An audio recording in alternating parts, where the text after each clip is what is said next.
But while we here on Trump, we got to talk about Trump and the Colin Powell situation. If you haven't heard yet, Colin Powell passed away. He was fully vaccinated, and they said he died from corona.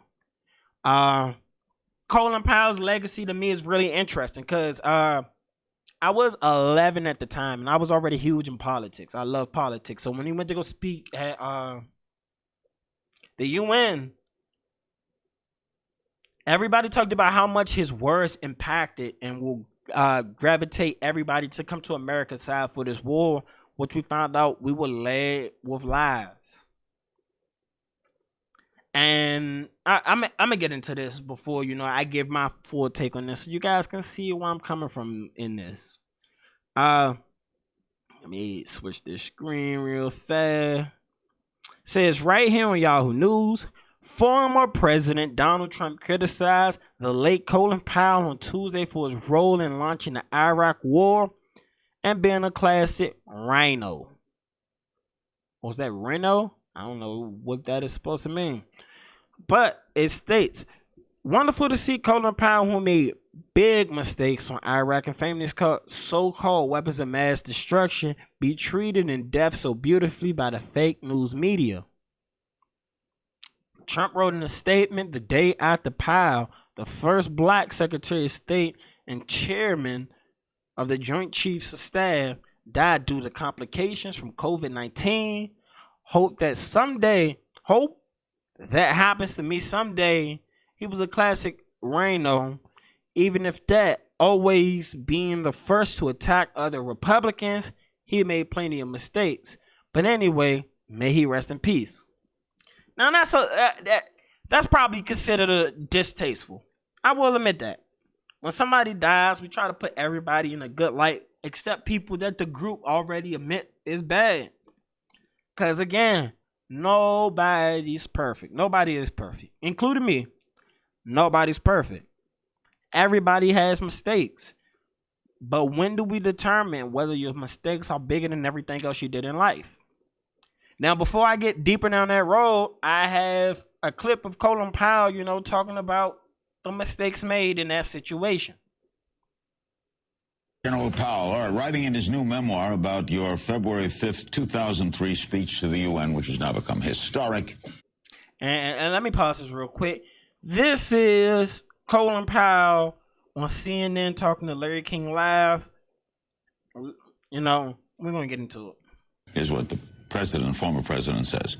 Colin's presentation was exhaustive, eloquent, and persuasive.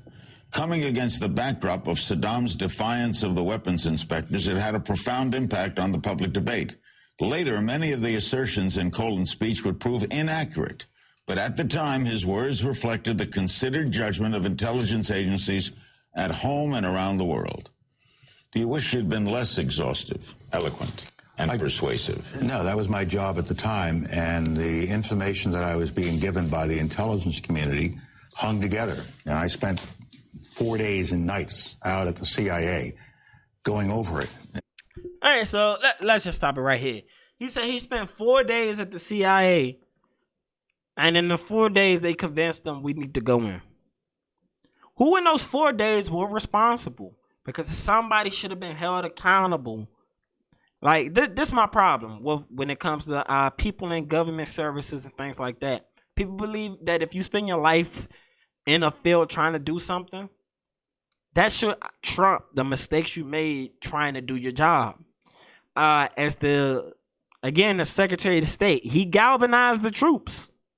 He got the world to come together. Of information that we now know was fake.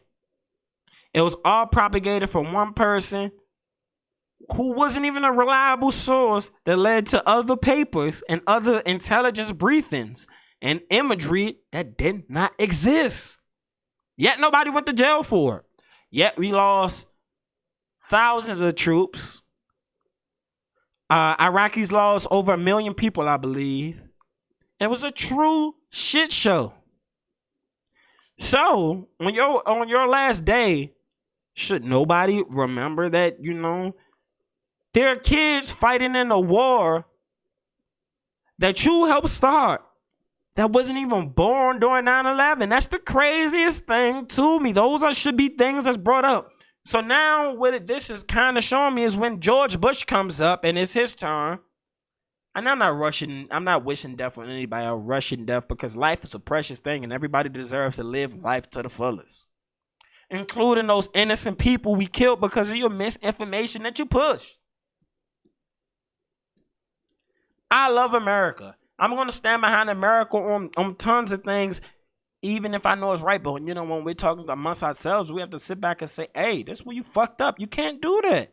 How do you rectify millions of people and millions of lives lost from a lie? It took 4 days for us to lead to the speech. And it took us 20 years basically to start winding down. And we still not wind down because we kept expanding the role of us fighting against terrorism. I know that should be viewed as a complicated thing. But in the eyes of Germans at the time, some people might have thought Hitler was doing the right thing, even though he was doing the wrong thing. But to those people at the time in Germany, he may have been doing the right thing. But no, he's a bad guy because of decisions he made. George Bush and them guys should be considered war criminals. And I've seen Colin Powell speak, hell of a speaker. He was a good person. I met him before in person. And I mean, he seemed like a really good person. A lot of these people, when you meet them in person, they seem so genuine. And you look at the decision making they make behind the scenes or put on record, and it's like, how the hell did you get here? And this is coming from somebody who worked at the Senate. I met a lot of senators. A lot of them. A lot of senators. And they're some of the nicest people in the world face to face. Of course, you got a handful of assholes. They're just who they are. But the majority of people, even people you wouldn't agree with at all, you meet them in person and they're personable. They got personality. They act like they care. You even got some people who remember your name from one time. You be like, wow, you're just one of those people. I can't remember names, but you're out here remembering everything. I don't want to say that there's one mistake should water down his legacy, but it's a huge part of his legacy. Huge part of his legacy. We can't forget. We can't forget that. Something that we spent trillions of dollars in. Something that's been over 20 years. Something that has helped cause the deaths of hundreds of thousands of people. We can't brush that under the rug. We can't. I can't. I'm not going to stop calling George Bush a war criminal because I believe he's a war criminal. And it sucks and it's sad. Even if they lied to you, Colin, somebody should have paid retribution for the lies told to the White House to lead us into that situation. And nobody got in trouble, so you become a part of the problem. Because nobody got in trouble for it. You wrote a book talking about the mistakes of you doing this, but you didn't mention who gave you the evidence. And that's what another thing I find so crazy. People want somebody like Joe Rogan, to be held to more accountability than actual politicians or leaders in power. Because I'm pretty sure, again, I'm not wishing evil on Joe Rogan, but if he died within the next month, there will be op-eds talking about he's transphobic, he's racist, he's all this and all that. Pretty sure because those contingent of people already have that in their mind. They're trying to take him down. Colin Powell never rocked the boat enough for them to want to take him down, even with his mistakes, so he gets a pass. That tends to happen a lot of time to Americans. We try to say that the American exceptionalism is bigger than what you actually do. And again, we can't have selective morality. I talk about that all the time. Selective morality holds us back in a lot of cases. Yes, it was distasteful for Trump to drop the information he did when he did because he just died. His family's probably grieving. But you can't change facts because of your feelings. But feelings will, bring up some... Facts will bring up some feelings. You know what I'm saying? Some hurt ones. Asking every way I could, are you sure of this? You have multiple sources on this. And I got those assurances. There's the same assurances. He said he asked for multiple sources. He was given multiple sources. Now we know that's a lie. It's not revisionist history. It's just information we have now. That the intelligence community gave to the president, the same assurances the intelligence community gave to the Congress. Again, that's considered perjury when you go to Congress and you lie to Congress. It's perjury. Who went to jail for this? Nobody. And apparently Nancy Pelosi back in the day, she was part of emails that would have connected her to some of the bullshit that took place. So she never wanted to bring up charges on George Bush for war crimes. 4 months earlier, at the request of the Congress, and the Congress passed a resolution supporting the president if he decided he had to take military action. That was months before I ever gave my UN speech. But a lot of people counted on you. I know. You changed the ball. I turned the dial. There's no question about it. And that's what the president wanted me to do and what I was supposed to do. You regret it? I regret it now because the information was wrong. Of course I do. But I will always be seen as the one who made the case before the international community. But there wasn't a word in that speech, in that presentation, that was not vetted and approved by the intelligence community. But that's neither here nor there. Are you ticked? Yeah. You know, I've had members of Congress say to me, well, you know, I voted for the resolution because of your presentation. And I had to remind them, no, you didn't. You voted for the resolution 3 months before my presentation. But you helped public opinion. I swayed public opinion. There's no question about it. But, you know, for months afterward, when we didn't find any weapons of mass destruction, we didn't find the biological vans or any of that, until 6 or 8 months later, the intelligence community still insisted that the items were there. So again, you're their boss, and nobody's getting in trouble for feeding false information to the American government or the American people. That's my problem with the elites. Because you're there fighting, you're there doing the job. Doesn't matter whether you're right or wrong. You're one of ours, and we're gonna protect you as such. We gotta get out of that mentality. We definitely have to get out of that mentality. You fuck up at a job, especially at a job where people have lost lives. We spent so much money. Somebody should have been in trouble. Somebody. Anybody. And they weren't. When you left, you were an unhappy man, weren't you? No, I wouldn't say I was an unhappy man. I was glad to be moving on in my life. Glad to leave. At that point, yes. And the president and I had conversations in early 2004 when he was getting ready for, you know, the next campaign. And I said to him that I thought it was time for me to leave at the end of my first 4 years. I had no desire to stay on for a longer period of time. And I also made it clear to the president that I didn't think our system, our national security system, was working as well as it should, wasn't serving him as well as it should, and that he should think about making some changes, and I think the changes began with me. Osama bin Laden is still at large. Why? I'm gonna stop it right there because I've seen the rest of this before, and I'm gonna get into trying to find Osama bin Laden and how hard it's been. And again, we found out they had a chance to get him early on, and they took the boots off the ground in the area we needed them. So I mean, so many mistakes made there. So many mistakes made.